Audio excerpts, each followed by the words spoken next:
Hundreds of Togolese protesters took to the streets of the coastal town of Vogan to demand the restoration of Togo's previous constitution, saying the 2024 reforms have allowed longtime leader Faure Gnassingbé to remain in power indefinitely.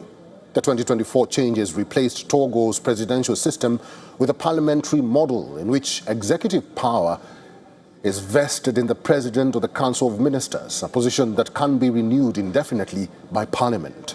Here is our cover report. Protesters in Togo are calling for a return to the country's previous constitution. This rally in Vogan opened with a traditional libation ceremony before opposition leaders joined supporters in singing Togo's national anthem. Banners and placards opposing the constitutional reform were displayed at the gathering, where organizers held a public rally attended by several hundred supporters. Changes adopted in 2024 established a parliamentary system handing executive power to the President of the Council of Ministers, a post now held by President Faure Gnassingbé. The constitutional change that took place in Togo in 2024 is completely illegal. It is a constitutional coup d'etat. The Togolese people will never accept this outrage. The only thing I want is a return to the former constitution that was amended. While not legally binding, the opposition is hoping the ruling will mobilize the public. Gnassingbé has ruled Togo since 2005. Under the new constitution, he can be re-elected indefinitely by Parliament. The position of national president is now mostly ceremonial and is limited to one 6-year term. According to the ECOWAS Court of Justice, Togo's constitutional reform establishing a parliamentary system was unconstitutional. The change was supported by a parliamentary majority, but the opposition calls it a power grab designed to let Faure Gnassingbé remain in office indefinitely. According to the court, the changes were passed by a parliament whose mandate had expired. It ruled that this amounts to an unconstitutional change of government under African democratic standards.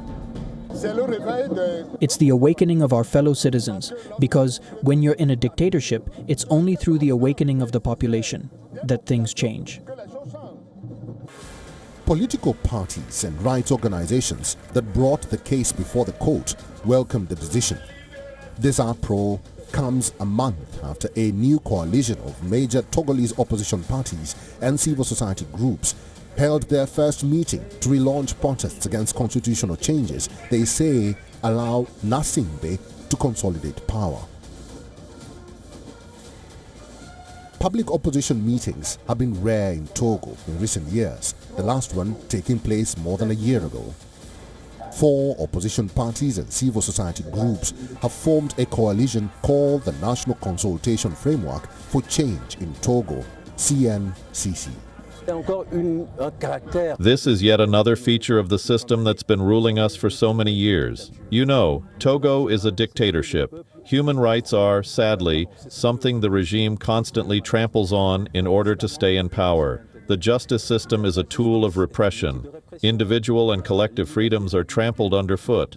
Also that, through repression and the fear instilled in the population, people are afraid to protest against this regime. Opposition and civil society groups have consistently criticized the 2024 constitution, seeing it as a means for Gnassingbé to remain at the head of the West African nation indefinitely. For the presidential camp, the constitution ensures more representation.